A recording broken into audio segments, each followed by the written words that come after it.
Assalamualaikum warahmatullahi wabarakatuh. Luna Maya Saskia Gotik, Bapak Ibu Anaya, dan jawab salam salti. Nah, sekali lagi ya. Assalamualaikum warahmatullahi wabarakatuh. Alhamdulillah Bapak Ibu, kita hari ini bertemu untuk pertama kalinya ya atas ini luar biasa Bapak Ketua kita Haji Andris bersama Pak Edi yang memfasilitasi kita pada hari ini Bapak Ibu. Alhamdulillah saya ditunjuk secara ya betul dari itu ya sudah terdapat siapa? Ya alhamdulillah. Hari ini kita akan menyimak tentang peran manajerial kepala sekolah dalam ekosistem deep learning. Luar biasa. Oke Bapak Ibu, kita tepuk tangan dulu untuk semuanya supaya lebih semangat. Ya. Alhamdulillah kita tahun 2026 ini harus lebih baik ya, kebetulan ya, harus lebih baik. Jadi harapannya tahun lalu baik, sekarang harus lebih baik lagi ya. Siswanya banyak ya Bapak ya. Amin, siswa lebih banyak, kemudian guru-gurunya semua gajinya naik gitu ya, termasuk kepala sekolahnya ya. Amin ya rabbal alamin. Baik, langsung saja Bapak, maka kita sambut saja pemateri kita yang pertama. Oke, baik. Saya sebutkan dulu bahwa beliau Pak sehat. Alhamdulillah. Ini tidak ada videonya ya, langsung saja ya. Tidak ada CV-nya. Baik, yang pertama adalah Bapak Dr. Sandi Budi Irawan MPD. Beliau sebagai pemateri juga yang luar biasa, kemana-mana yang sudah pernah, mungkin sudah pernah ke sekolah Bapak Ibu ya, ada yang sudah pernah. Oke, kita langsung saja Bapak Ibu, tidak panjang lebar karena hari ini kita agendanya padat ya, Bapak Ibu ya. Belum lagi nanti dari Bapak Habib ya, kemudian nanti dari penyelenggara juga semuanya akan memberikan kita beberapa informasi dan mudah-mudahan pada hari ini kita juga semuanya mendapatkan ilmu yang bermanfaat. Amin ya rabbal alamin. Baik, Bapak Ibu sudah siap Bapak Ibu? Sudah siap menerima ilmu? Oke, halo. Hai, halo. Hai, halo, hai, halo, hai. Oke, baik, alhamdulillah senang sekali. Kita langsung saja nih Bapak Ibu ya, supaya tidak ngomongin karena mampus. Oke, terima kasih kepada Bapak Dokter, kami persilahkan. Bapak Ibu, kurang lebih waktunya 1 jam ya. Sudah plus tanya jawab Bapak, jadi nanti mungkin kurang lebih 45 menit yang menyampaikan materi, nanti 15 menitnya kita akan jawab Bapak Ibu ya. Setuju ya? Oke, terima kasih. Silakan Bapak. Ya baik Bapak Ibu, assalamualaikum warahmatullahi wabarakatuh. Alhamdulillah kami bersyukur kehadiran Robi teman-teman, kita bisa bersama hari saling belajar beberapa hal yang diminta oleh panitia kaitannya dengan peran kepala sekolah sebagai manajerial dan ekosistem pembelajaran mendalam. Karena framework kali ini adalah tentang kerangka kerja pembelajaran mendalam. Jadi peran apapun tidak akan terlepas dari kerangka kerja tadi. Pembelajaran mendalam. Apa peran kepala sekolah dalam bidang manajerial kaitannya dengan pembelajaran mendalam? Maka langkah pertama harus paham pembelajaran mendalam itu. Setelah paham kontennya, baru kita akan paham bagaimana kita bertugas sebagai kepala sekolah. Kepala sekolah adalah guru yang diberi tugas, bukan tambahan. Jadi guru yang diberi tugas, tambahannya dihilangkan. Hanya dengan adanya Permendiknas nomor 11 tahun 2025, kepala sekolah boleh ngajar.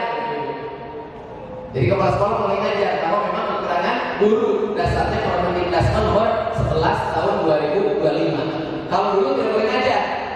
Sebelumnya guru yang diberikan tugas tambahan. Jadi sambil ngajar jadi kepala sekolah. Jadi ada paradigma yang berubah.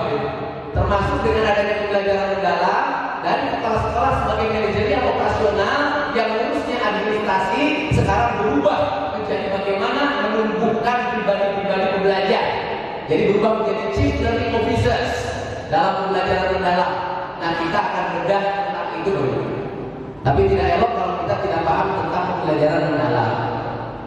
Jadi apa yang dimaksud dengan pembelajaran mendalam itu dulu? Pembelajaran nulalaunan tapi ngajeroan. Jadi pelan-pelan. Pesan dari mendalam, dari semantik proses kata mendalam adalah pelan-pelan saja. Jadi pesan pertama itu, lawan dari pembelajaran mendalam adalah luas. Jadi orientasi dari pembelajaran mendalam ke apa Bapak Ibu? Proses, bukan ke hasil. Jadi jangan ngebut.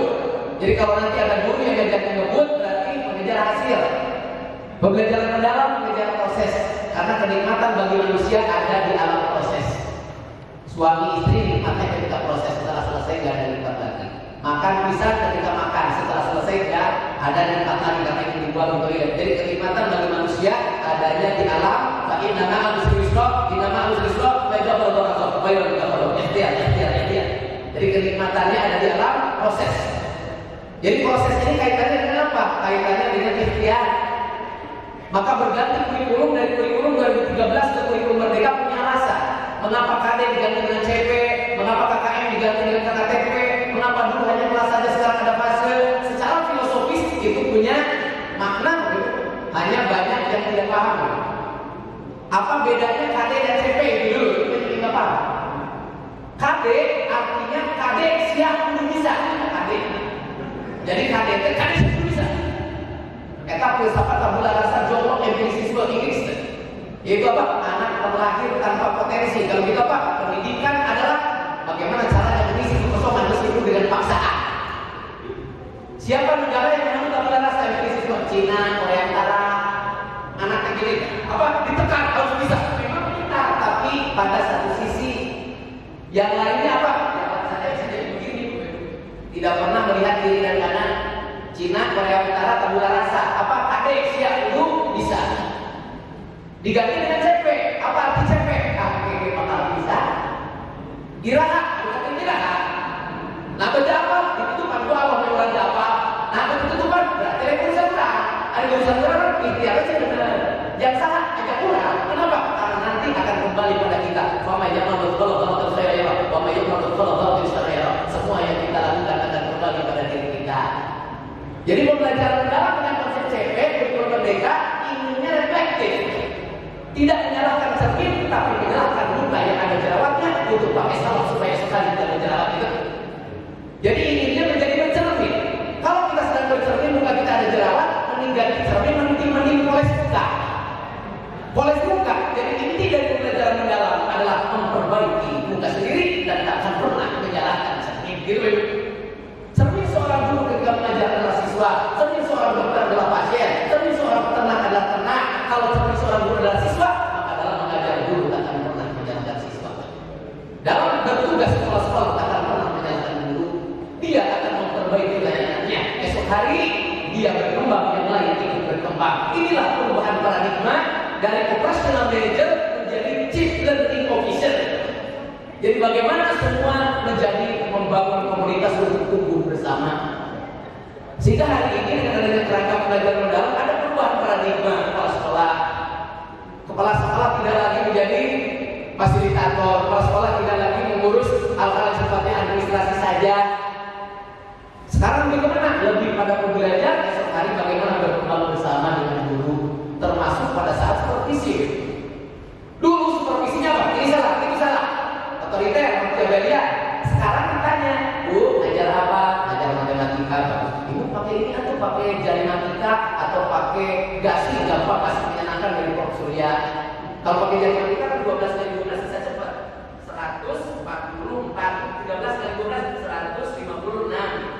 Jadi kalau ditanya tadi perkalian bisa cepat. Kalau pakai jaring 175.000 kan tadi itu 2,5% dari sekian dua berapa tadi? Ya kan bisa cepat tuh. Tapi bukan kecepatan hari ini belajar mendalam, tapi pemaknaan yang mendalam. Apa kata guru ketika disupervisi? Bu, ngajar apa? Matematika. Pakai gasi nanti jadi matematika. Aduh, betul nggak bisa bapak. Kenapa nggak bisa? Di kelas saya ada yang jadinya 9. Oh gitu ya? Kata sekolah saya. Atau ganti oleh kelereng. Nggak bisa bapak di kelas saya pakai kelereng. Kenapa? Ada susah suka makan yang bulat-bulat, takut kelereng dimakan. Oh, ada yang begitu ya? Ganti atau pakai apa tuh? Pakai lidik. Nggak bisa bapak, di kelas saya ada dodo. Kalau ada orang yang melotot selalu dimojos tahu. Maka kita kalau gini, oh gitu ya, kalau gitu kita serahin saja karena itu profesi. Jadi supervisi hari ini yang berubah dari otoriter Machiavellian menjadi berbasis data. Nah, mengapa hari ini berbasis data? Karena Tuhan menciptakan manusia menurut filsafat bahasa Indonesia adalah unik, inklusif, excellence, equality, 100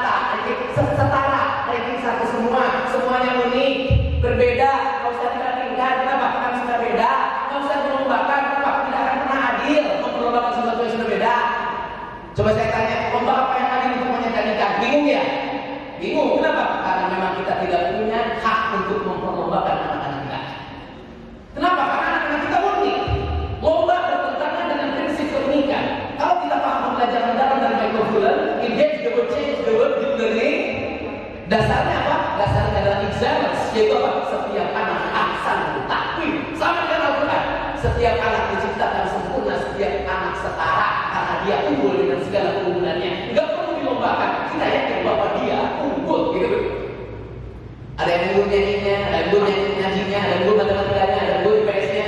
Semua unggul dan setara. Kalau gitu apa? Maka seharusnya tidak ada ranking-rankingan. Kenapa? Karena memang semuanya ranking 1. Semuanya ranking 1 dasarnya. Jadi pembelajaran dalam itu jauh dari lomba oleh kita terhadap anak. Jadi anak bukan untuk dilombakan, anak untuk dikolaborasikan dengan peran yang berbeda supaya semesta ditopang dari perbedaan peran dan semuanya unggul gitu. Jadi hari ini kita lomba gantilah dengan festival, yaitu apa? Unjuk bakat. Bagaimana setiap anak khairunas atau hulinas memberikan inspirasi insight bagi orang lain terniu untuk melakukannya. Ini yang diinginkan, bukan lomba. Lomba akan berakhir dengan kesombongan. Aku ranking 1 dan engkau ranking terakhir. Ranking 1 sombong, ranking terakhir menjadi pesimis. Kemudian ranking terakhir menjadi apa? Harga dirinya turun dan sebagainya. Kalau gitu apa? Sekolah hari ini banyak bullyingnya. Kenapa banyak bullyingnya? Karena banyak lombanya. Memperlombakan monyet dan ikan untuk naik pohon, yang dibully adalah ikan. Memperlombakan monyet dan ikan untuk berenang, yang dibully adalah monyet. Hari ini sadar atau tidak, praktek bullying banyak karena pendidikan adalah praktek bullying. Kenapa? Lomba dibandingkan satu anak dengan anak yang lainnya, maka digantilah KKM menjadi KKTP biar tidak membandingkan. KKM 75 titik membandingkan, KKTP interval memetakan. Tolong bedakan membandingkan dengan memetakan. Memetakan terdiferensiasi, inklusif, membandingkan eksklusif. Padahal kalau kita sadar dalam Undang-Undang Nomor 20 Tahun 2003 tentang pendidikan adalah upaya sadar dan terencana untuk mewujudkan suasana belajar dan proses pembelajaran agar siswa secara aktif menumbuhkan potensi. Kalau gitu apa? Kalau begitu menurut pengertian pendidikan dalam undang-undang, Indonesia menganut pendidikannya konvergensi. Apa itu konvergensi? Anak sudah punya potensi dan baik dan buruk. Tugas pendidikan mempertebal yang baik saja supaya dia jadi manusia beneran gitu. Sehingga pendidikan itu memanusiakan manusia secara manusiawi. Ibarat membuat ukiran di papan itu sudah ada gambar dari Tuhan, kita akan mengukirnya sesuai dengan gambar yang diberikan oleh Tuhan. Itulah yang disebut memanusiakan manusia. Beda lagi dengan filsafat nomor 3 seperti Cina, Korea Utara, membuat ukiran patung dari papan yang belum ada lukisan. Itulah tabula rasa. Yaitu apa? Anak terlahir tanpa potensi, tugas guru adalah membuat ukiran dari papan yang belum ada gambarnya. Kalau gitu apa? Pendidikan menjadi membentuk makhluk baru. Jadi tugas kita, guru, kepala sekolah dalam pendidikan ibarat petani. Petani melayani padi, bagaimana Bapak? Apa yang harus dilakukan oleh petani terhadap padinya? 1. Mengetahui padi ini jenis apa, butuh berapa liter ureanya, butuh berapa airnya. Jadi bukan membuat padi menjadi jagung, tapi melayani padi itu seperti kebutuhan padi. Inilah pembelajaran terdiferensiasi supaya kelak padi menjadi padi. Jadi kalau padi menjadi jagung itu praktek nomor 3, yaitu apa? Tabula rasa dari John Locke. Kita kan konvergensi dalam undang-undang, yaitu apa? Biarkan padi menjadi padi beneran. Kita berikan rasa cinta kita sebagai petani pada padi supaya padi menghasilkan beras yang bagus. Inilah yang harus kita pahami tentang filsafat bangsa kita. Makanya bangsa kita lebih merujuk pada Finlandia dan Norwegia, bukan ke Korea dan ke Cina. Cina dan Korea filsafatnya tabula rasa. Anak lahir tanpa potensi, tugasnya adalah membentuk karakter. Indonesia, Norwegia dan Finlandia, yaitu apa? Anak sudah punya potensi, tinggal dipertebal yang baiknya saja supaya dalam kehidupan kelihatan baiknya, meskipun memiliki potensi untuk buruk, punya potensi untuk joli, untuk jahat, tapi pendidikan membuatnya tertebalkan yang baik-baiknya saja supaya dalam kehidupan kelihatan baik. Nah itu filsafat nomor 4. Karena kita paham bahwa kita filsafat nomor 4 menurut kurikulum Merdeka dan Pembelajaran Mendalam, maka layanan guru kepala sekolah terhadap siswa adalah apa? Bagaimana siswa itu tumbuh secara merdeka dan mandiri, itulah yang disebut cinta. Jadi cinta hadirnya tidak posesif, karena cinta bukan tentang kepemilikan. Cinta adalah sesuatu yang mengalir, yang harus kita terima apa adanya, karena akan berakhir dengan bahagia dan kebajikan. Itulah yang disebut cinta. Hanya saja di antara kita selalu memaknai cinta itu nafsu. Jadi kamu harus jadi milikku. Kalau engkau sudah jadi milikku, maka akan ada lagi rasa cinta. Kenapa? Karena engkau sudah jadi milikku. Cinta bukan tentang posesif, cinta bukan tentang otoritas aku terhadapmu, cinta adalah tentang menumbuhkan bagaimana dirimu menjadi dirimu yang sejati. Itulah cinta sejati menurut pakar filsafat. Para filsuf begitu, Ibu. Dikemenangkan pada KBC kurikulum berbasis cinta. Di KBC mulia ada Pancamaria, baru jadi Walia Rasa, Walia Budi, Walia Tarsa, Pancamaria. Dasarnya Pancabiakara, Sawawa antara unsur tanam, seneng, cai, ani, ete, Pancabiakara dalam naskah kuno Sanghyang dan Karesia. Berikutnya bagaimana menjadi walia jati bagaimana kita singan. Di dalamnya ada proses yang disebut pancaditi, niti hati, niti suti, niti bukti, niti bakti, niti sajati. Sajati yakin, menang balik kita Allah. Ihdinas siratal mustaqim. Makanya disebut walia. Walia dalam bahasa Sunda di atas. Berarti apa? Balik ke Allah. Kalau kita bedah belajar mendalam, tes Michael Fullen, kompetensi terdalam ketika semua menyelam adalah religiusitas. Jadi menurut Michael Fullen, kalau anak sudah religius, maka kompetensi yang lain akan mengikuti. Kalau guru sudah religius, maka kompetensi yang lain akan mengikuti. Kalau kepala sekolah sudah religius, maka yang lain akan mengikuti. Terima kasih dari Basnas sudah mengajarkan awalilah dengan religiusitas yang lain akan mengikuti. Tadi Basnas sudah mengawali dengan apa? Dengan religius. Karena itulah pembelajaran mendalam. Itu apa? Ihdinas siratal mustaqim, hayya balik ke Allah. Karena manusia tidak berasal dari neraka, manusia berasal dari surga. Ihdinas siratal mustaqim adalah kembali lagi ke surga. Tapi dalam perjalanannya banyak bapak dan yang memilih jalan kiri, adallin, tersesat. Kenapa tersesat? Ghairil maghdubi alaihim wala tusadil khadaka linas wala tamsi fil ardi marha illallah la yuhibbu kulla mukhtalin fakhur. Karena kita sombong dibiarkan, tidak dikasih petunjuk, kalau kita apa? Kita tersesat. Alhamdulillah dari bahasa sudah menunjukkan jalan kebaikan kepada kita semua. Bagaimana kita memilih jalan kanan? Karena manusia statusnya memilih. Ini surga di neraka, malaikat langsung ke surga, setan langsung ke neraka. Manusia begini di persimpangan. Hari ini dudukan mana? Inilah karakter manusia hidupnya merdeka untuk memilih. Falhambaha fujurun wa taqwa. Silakan pilih di antara kedua jalan. Mau jalan silakan, enggak juga enggak apa-apa. Hidup adalah pilihan. Bapak dan Ibu memilih jalan kanan dengan berjalan, maka akan berakhir dengan puncak bahagia. Bapak dan Ibu memilih jalan kiri dengan tidak berjalan, maka akan berakhir dengan puncak derita. Meskipun perjalanannya sangat mulus, tapi akhirnya puncak derita. Apa kata Allah? Falhambaha fujurun wa taqwa. Silakan pilih dan engkau merdeka. Kalau merdeka berarti apa? Berarti tidak ada hukuman. Jadi kalau kita merdeka dihukum berarti tidak merdeka. Merdeka itu jauh dari kata hukuman. Kalau begitu neraka bukan hukuman bagi manusia, neraka adalah pilihan perjalanan kita sendiri. Surga bukan hadiah dari Tuhan, surga adalah pilihan daripada kita sendiri. Memang Tuhan sudah menyediakan, tapi perjalanan menujunya tergantung dari pilihan kita. Itulah bunyi ayat surat Asy-Syams ayat 8. Fa'alhamha fujuraha wa taqwaha. Silakan pilih di antara kedua jalan ini. Status Basnas tadi hanya buat tawassul haq dalam surat Al-Asr.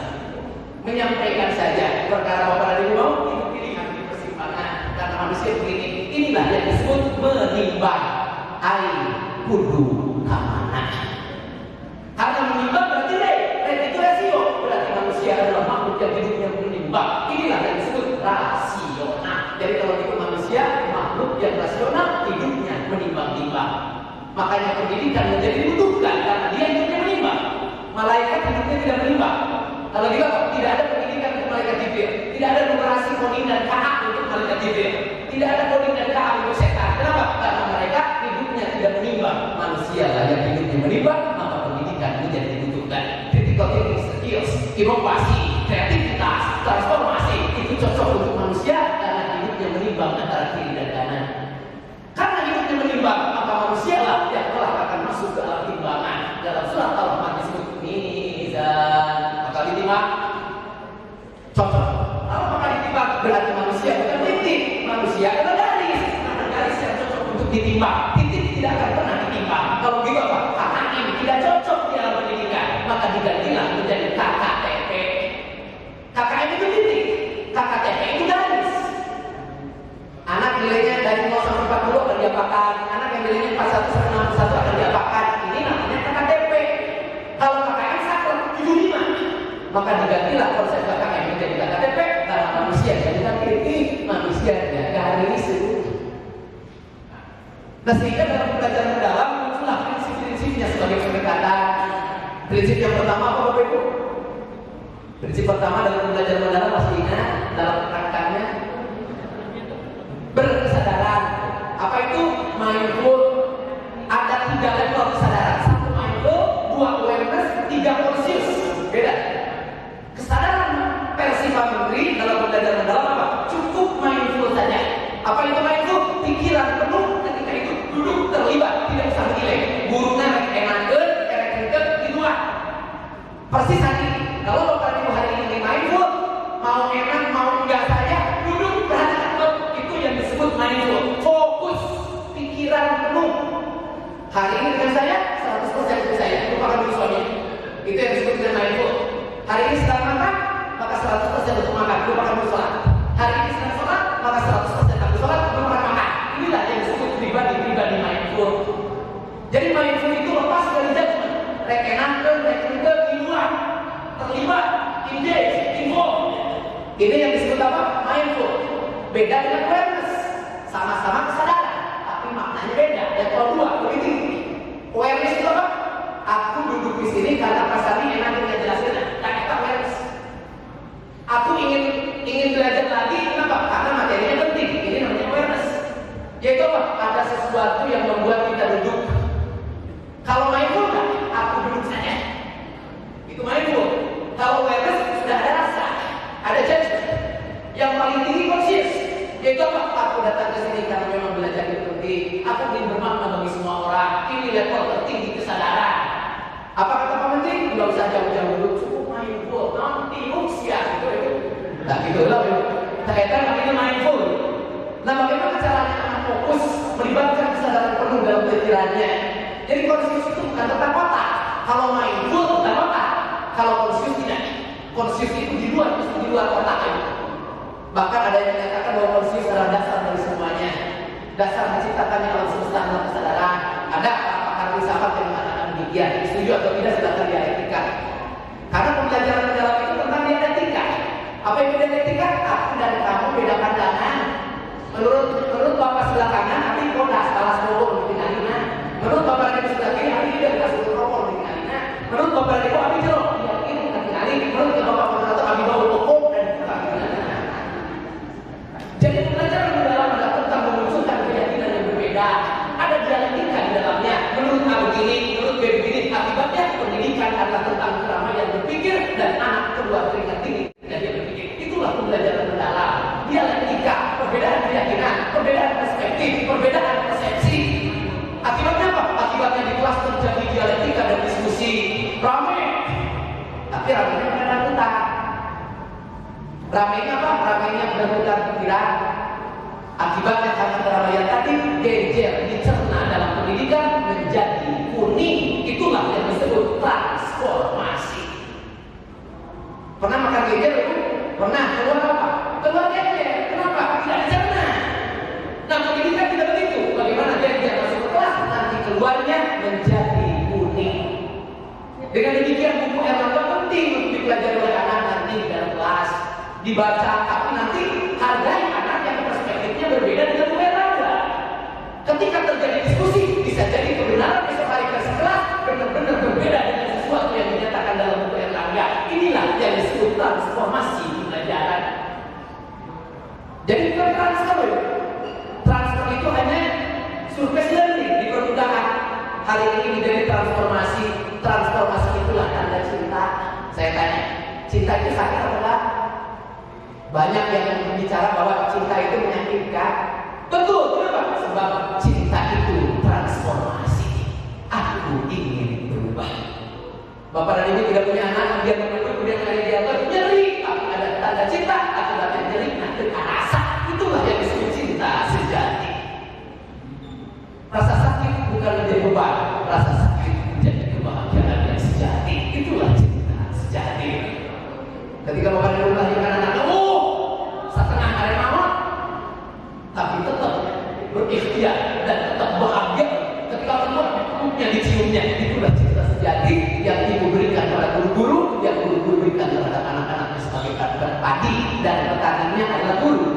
Tugas kepala sekolah, bagaimana si petani tadi melayani padinya supaya esok hari padinya menjadi padi beneran. Itulah tugas dari pengelola petani. Nah, pengelola petani itu apa yang ibu? Coba kalau padi kena SOP nggak? Padi kena SOP nggak dari manusia? Tidak, cuma tunggu aja terus. Yang kena SOP siapa? Standar operasional. Petaninya. Kalau gitu apa? Petani dan padi pendidikannya beda. Pendidikan untuk guru kena SOP, pendidikan untuk padi tidak kena SOP.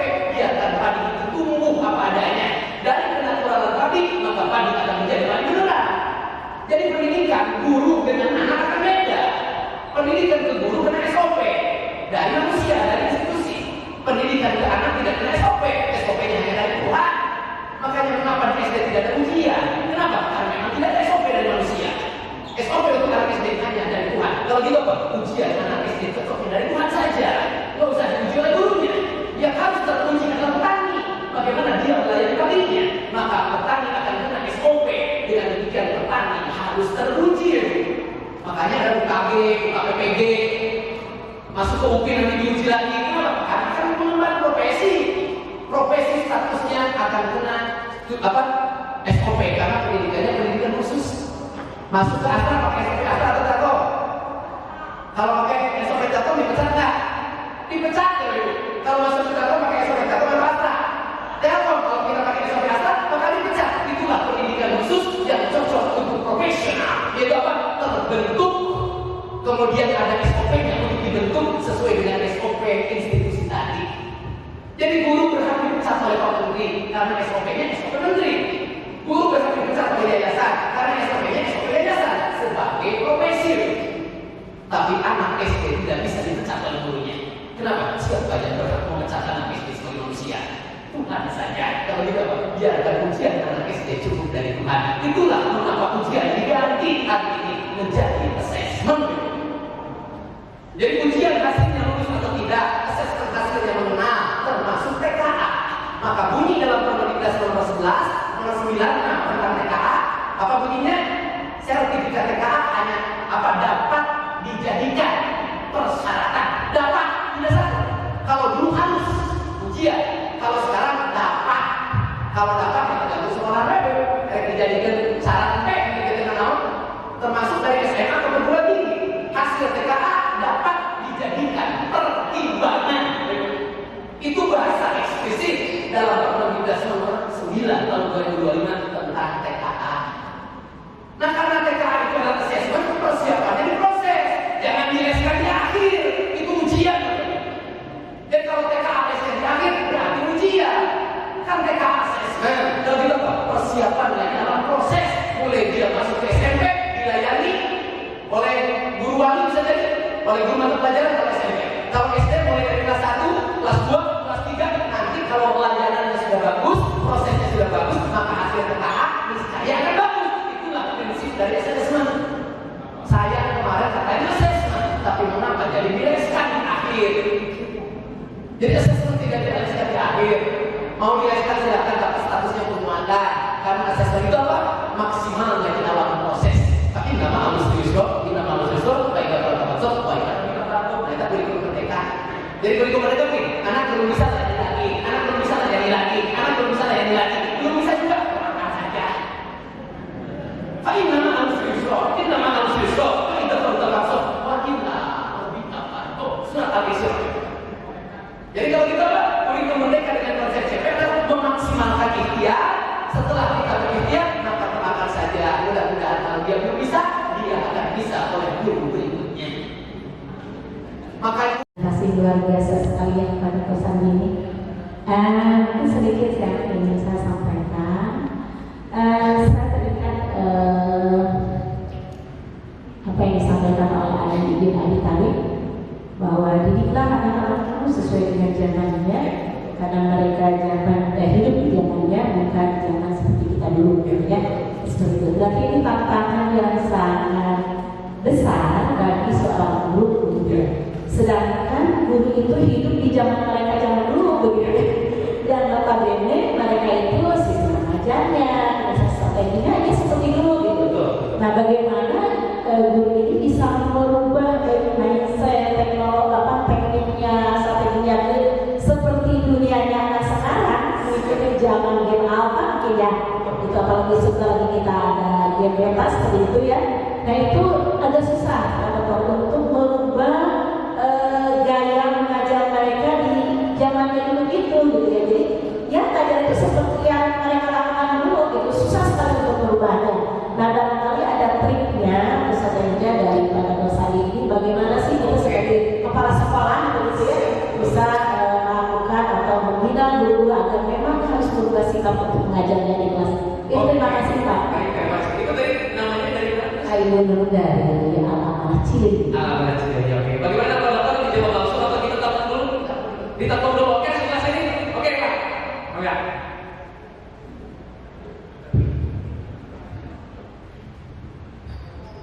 Baik, terima kasih. Bapak perkenalkan boleh berdiri. Duduk aja. Oh, duduk aja silakan. Baik, terima kasih. Nama saya Nana. Kemudian tadi sebelum masuk, saya berdiskusi kecil-kecilan atau juga sering survei kecil-kecilan tentang implementasi yang berkaitan dengan learning.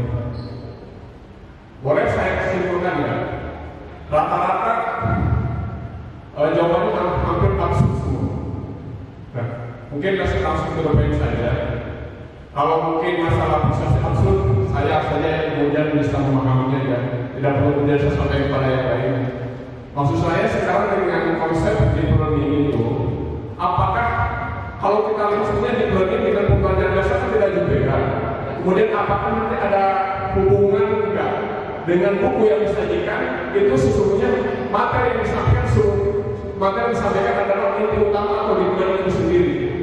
Apakah hanya proses saja, tidak pada referensi pada bukunya, prosesnya saja, atau juga ada hubungan dengan buku? Itu maksud saya. Terima kasih. Siap, luar biasa.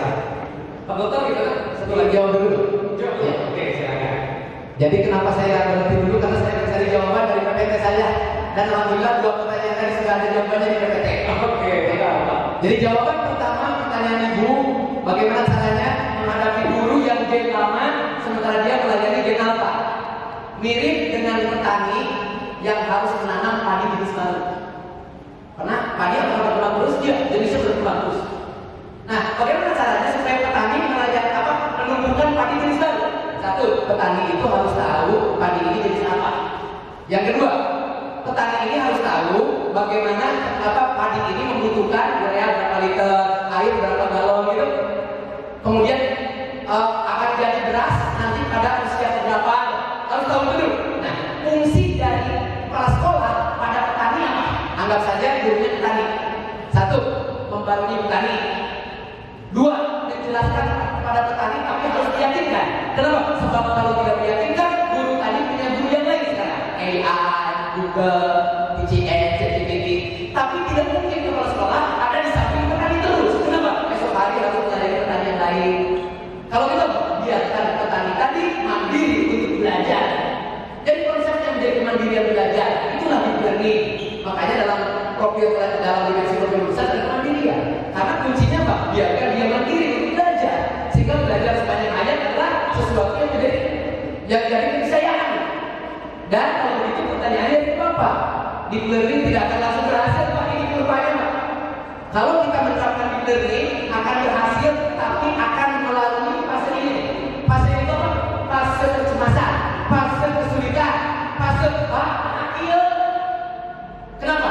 Transformasi butuh perjuangan. Seorang ibu melahirkan anaknya, butuh perjuangan, lalu tetap menjadi keluar. Sama dengan deep learning, inilah kurvanya menuju keberhasilan deep learning. Ada fase dedik, ada fase dedik itu apa? Cemas, sulit, esek. Nah, akhir ini kenapa? Karena memang ini sesuatu yang baru kita laksanakan bisa jadi.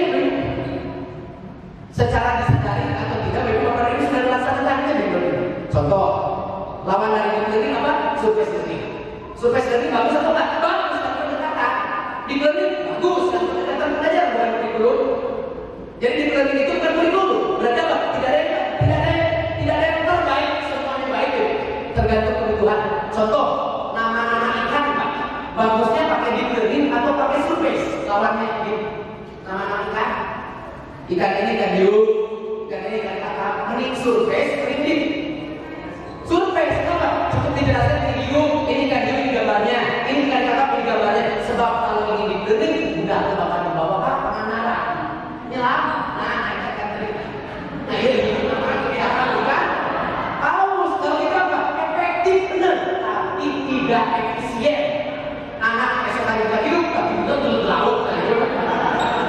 Jadi kalau kita apa? Nama-nama ikan pakai meluas. Ikan ini gambarnya. Tapi kalau mana ikan yang beracun, pakai mendalam. Ikan beracun nih. Mana ikan beracun dari ikan hiu dengan ikan kemu misalkan. Atau ikan berduri. Maka nanti butuh diteliti, eksperimen, dibelek, dikenali jeroan mana, dan dalam. Kalau di dalam berarti apa? Belajarnya mendalam, eksperimen, membedah, gitu. Jadi mana dua ikan yang beracun mendalam? Nama-nama ikan luas. Makanya pembelajaran mendalam disebut pendekatan, bukan kurikulum. Sebab kalau pembelajaran mendalam disebut kurikulum, berarti pembelajaran itu harus mendalam. Karena pembelajaran mendalam itu yang terbaik. Berarti bertentangan dengan teori. Dalam teori apa? Tidak ada satupun yang paling baik. Semuanya baik dalam kondisi tertentu. Jadi lawan dari pembelajaran mendalam adalah luas. Nah, kalau mendalam tadi tapi menguji perspektif anaknya diberikan kesempatan untuk menjawab versi 3 hari. Nenek saya nggak punya ayam. Oh iya, seadanya punya ayam. Anaknya tidak ada ayam jantannya jadi telur-telur. Oke, seandainya ada ayam jantan telurnya terus bertelur. Nanti ibu tidak mungkin ayam bertelur setiap hari. Seandainya bertelur setiap hari, akibatnya apa? Sampai harus berapa kali kita mengubah soal supaya jawabannya sesuai dengan apa yang kita pikirkan. Sadar atau tidak kemarin adalah penjajahan pikiran. Jadi bukan mendidik, kita menjajah pikiran anak. Dia punya perspektif persepsi sendiri dalam konteksnya. Tapi guru memaksakan konteksnya dan konteks yang dialami. Kalau gitu tidak adil dalam hidup. Sehingga pembelajaran dalam itu belajarnya dimulai dari siswa. Yang mana? Hari ini kita akan belajar tentang gajah. Coba siapa yang pernah melihat gajah? Saya ibu, gajah itu putih. Loh, kenapa putih? Nah, beda kan? Kata mamaku kurang pigmen. Siapa yang tahu kurang pigmen itu apa? Albino. Oh, gajahnya albino. Bagus. Ada lagi? Ibu gajahnya hitam. Kenapa hitam? Saya orang Kalimantan ini semua gajah keluar dari hutan hitam semua. Ada asapnya enggak? Ada. Coba di Kalimantan terjadi apa? Kebakaran. Kabulun juga namanya. Yang udah keluar dari. Oh, berarti kamu belum hidup tuh. Ada yang mencari gajah berwarna. Ada apa? Gajah yang juga sumur.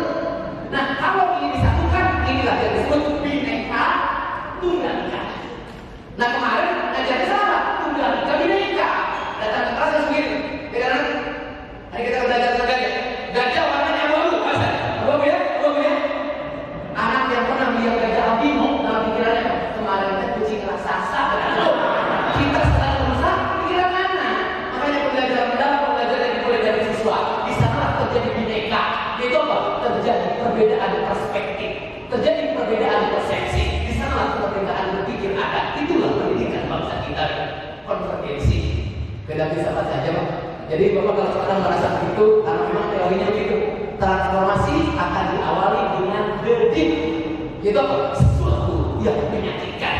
Tapi kalau kita ikhtiarkan, esok hari sampai pada derajat yang atas itu. Wah, asal kena masalah musik. Terus sabar terakhir dulu.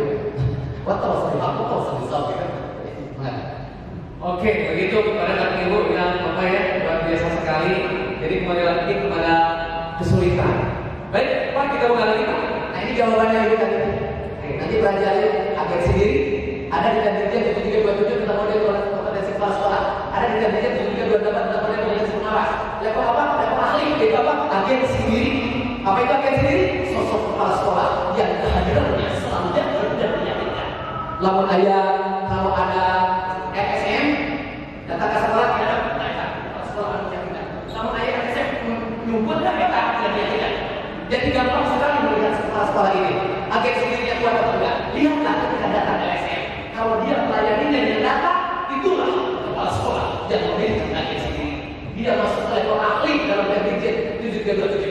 Yaitu apa? Level paling tinggi kompetensi kepala sekolah, ahli, ABCD. Tapi kalau ada LSM, pun Bapak dan Ibu tidak punya data, Bapak dan Ibu tidak pernah bisa meyakinkan. Sehingga hari ini adalah apa? Data adalah sesuatu yang utama. Kenapa hari ini data? Karena manusia menurut bangsa kita adalah unik. Ibu beda dengan ibu, ibu beda dengan ibu. Kalau gitu apa? Datanya menjadi penting. Kalau manusia kita akan sama seperti tabula rasa, contoh, berarti apa? Data jadi tidak penting. Kenapa? Dataku, datamu. Apa yang terjadi padaku itu adalah kamu gitu. Nah, karena dasarnya keunikan maka data menjadi penting. Sehingga apapun yang dilakukan, mau pato, mau puas dalam dari jadwal sekolah, maka statusnya adalah apa? Data adalah sesuatu yang penting gitu ya. Ya. Oke, luar biasa. Alhamdulillah Ibu di yang saya sudah 10.57. Bagaimana Pak? Satu lagi yang tunggu. Pak, satu lagi aja ya. Karena ada penasaran. Ibu silakan Ibu. Mangga. Satu lagi yang Ibu. Terima kasih Mas Andi. Saya capek soalnya. Capek tapi seru, luar biasa buat Mas Andi. Jadi bukan Bapak yang cepat, betul. Saya yang lambat, pernah. Berbicara tentang sebuah kebijakan ya, bahwa kita sering menemukan dunia pendidikan ini tidak bersifat lama ya kebijakannya. Dulu ketika kita menjadi seorang siswa, kita punya guru. Walaupun cara pendekatan belajarnya simpel, hanya sekedar ceramah, kok bisa menghasilkan luar biasa katanya? Karena ini kebijakannya bertahan lama. Jadi ketika guru menguasai satu metode, ini benar-benar sampai paham, sampai ahli lah, mahir gitu guru itu. Nah, berawal dari kebijakan pemerintah di kurikulum 13, maka kurikulum 13 itu pada saatnya menjadi kurikulum terbaik. Dielulukan seluruh dari kita di BMTK wajib paham dengan kurikulum 13. Kemudian ketika kita sudah mulai paham, ganti lagi, gitu kan? Berulang lagi dengan kurikulum merdeka. Kita masuk lagi nih hutan belantara yang tidak tahu apa-apa. Jadi akhirnya pada saat kita diberikan kebijakan dengan kurikulum baru, pada saat itu juga kita harus sudah mulai mempraktekkan di dalam kelas. Makanya kadang-kadang guru tersesat membawa anak-anaknya juga tersesat, gitu ya. Kasusnya P5 banyak yang tersesat gitu ya Pak ya. Tetapi pada saat itu kurikulum merdeka menjadi kurikulum terbaik, dilakukan juga Pak gitu ya. Tidak lama kemudian datang lagi pendekatan deep learning. Walaupun ini bukan kurikulum baru, tapi seolah-olah bagi guru-guru yang memahami seolah-olah ini sesuatu yang baru lagi.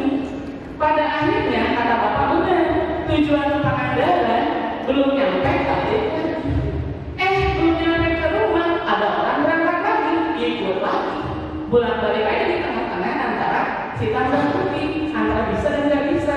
Jadi gurunya itu nggak ada yang ngumpul nih Pak, karena memang dihadirkan sesuatu yang baru lagi, kita mesti belajar lagi, tapi sambil belajar sambil mempraktekkan. Pada akhirnya kan orang-orang di tempat yang gelap.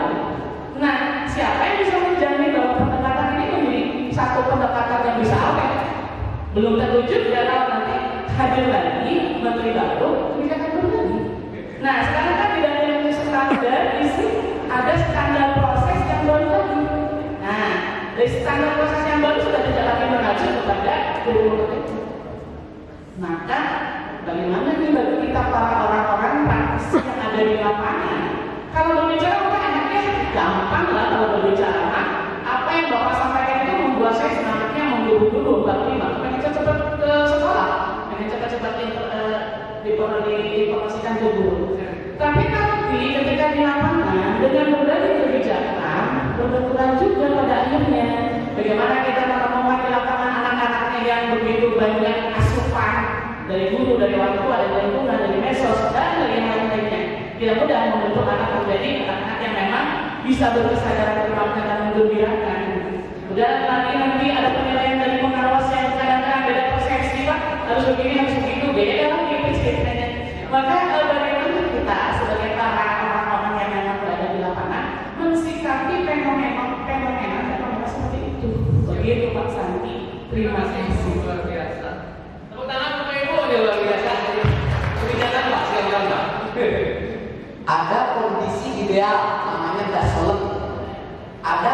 faktual, realitas namanya dasi. Sejak gap antara dasi dan dasi jadi problem dalam penelitian. Nah, saya diundang ke sini akan menyampaikan dasar dulu, kondisi ideal. Perkara faktual tidak akan saya bahas dulu. Supaya apa? Supaya kalau Bapak nanti tahu kondisi ideal, ada ekspektasi dalam diri untuk masuk dalam itu, meskipun faktualnya sulit gitu. Kan hidup akan selalu ada ujian, ada tantangan. Kalau saya hari ini diundang untuk dasai apa? Tinggal lihat YouTube, inilah kondisi ini selesai. Tapi kalau saya diundang di sini mau menyampaikan yang ideal dulu. Nah, kondisi ideal ada di undang-undang. Apa undang-undang berubah dari undang-undang nomor 20 tahun 2003 tentang pendidikan. Pendidikan adalah upaya sadar untuk mewujudkan suasana belajar dan proses pembelajaran yang mana anak aktif untuk menumbuhkan potensi dirinya. Dari dulu nggak berubah. Jadi kalau gitu Pak, saya itu makanya tadi membedahnya mulai dari undang-undang. Kenapa? Sebab undang-undang lah yang berubah. Di sana saya bedah tentang filsafat bangsa kita sudah selesai. Akibatnya apa? Akibatnya nanti ganti menteri siapapun jelmahnya masih tetap jelmah, berarti pendidikannya jelmah dan jelmah. Kecuali bukan dari Bangkok, pendidikan Bangkok dan jelmah. Anak-anak masih manusia. Kalau gitu apa? Selamanya akan melayani dia sebagai manusia supaya dimanusiakan. Makanya tadi dibedah siapa manusia menurut filsafat bangsa kita atau konvensi tadi. Dari William Monster, Jajan Bantar setuju pada ini. Kalau bagi saya ini tulisan Jajan Bantar, kita klik ya. Konvergensi ya, klik Ctrl F, konvergensi, klik, sudah.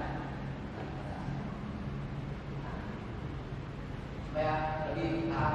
Nah, Bapak Ibu silakan dibaca ya. Ini Jajan Bantar. Anak yang diterbitkan itu boleh diumpamakan sehelai kertas yang sudah ditulis penuh kan, tetapi tulisannya masih suram. Pendidikan adalah proses untuk mempertebal yang baik-baiknya. Yang jeleknya nanti dibiarkan lama-kelamaan tertutup oleh yang putih supaya dalam kehidupan dia kelihatan putih yang sesungguhnya potensi untuk ditambah. Inilah filsafat konvergensi tentang manusia. Makanya di Indonesia pendidikan itu memanusiakan manusia, konsep humanisasi. Nah kalau begitu hari ini gimana caranya? Hari ini jangan banyak memikirkan yang teknis dulunya, karena nanti ganti menteri bakal ganti, tapi filsafatnya akan lama bertahan. Dari dulu undang-undang tidak berubah filsafat konvergensi, yang berubah adalah format RPP. Hanya saya di lapangan banyak guru yang diajarkan bagaimana membuat RPP dengan formatnya, teknis sekali, profesional sekali, prosedural sekali, mekanistis sekali. Kalau tidak Pak, esok hari ganti menteri pasti ini berbeda. Maka akan ganti.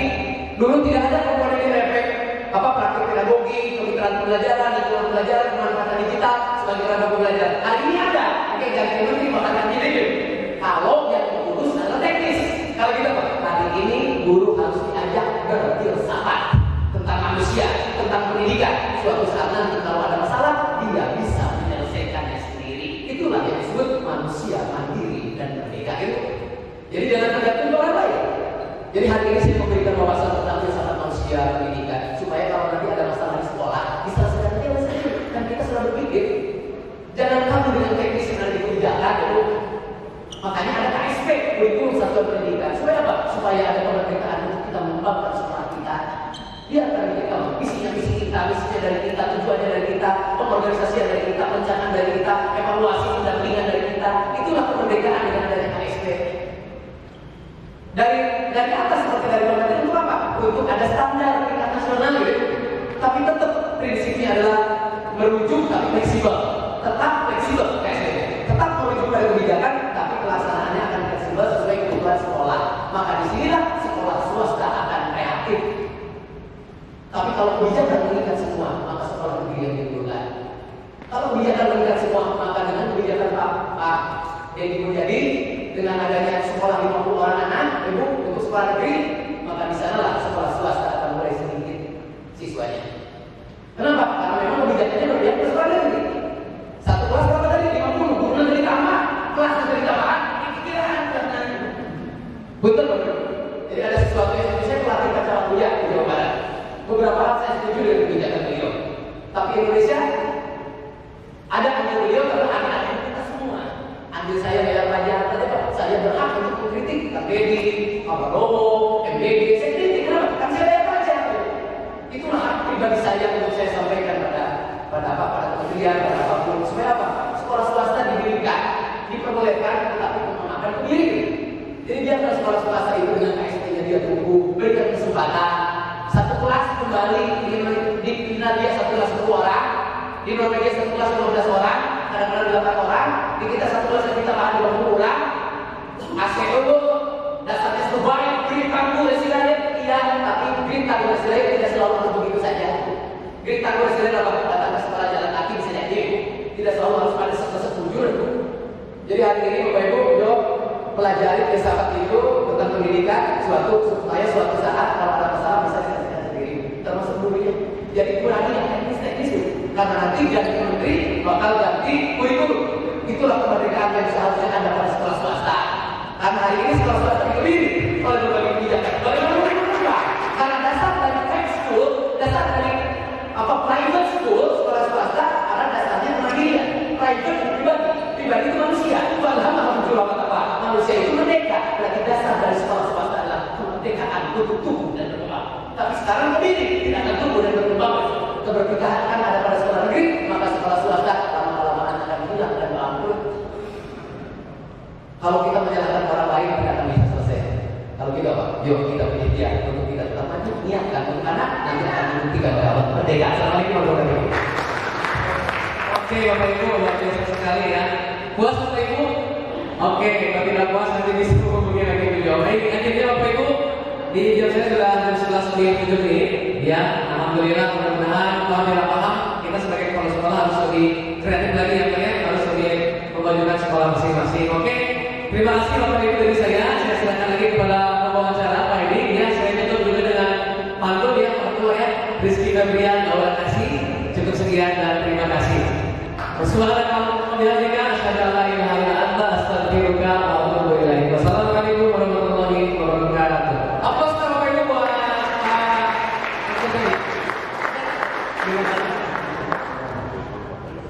Ya, baik.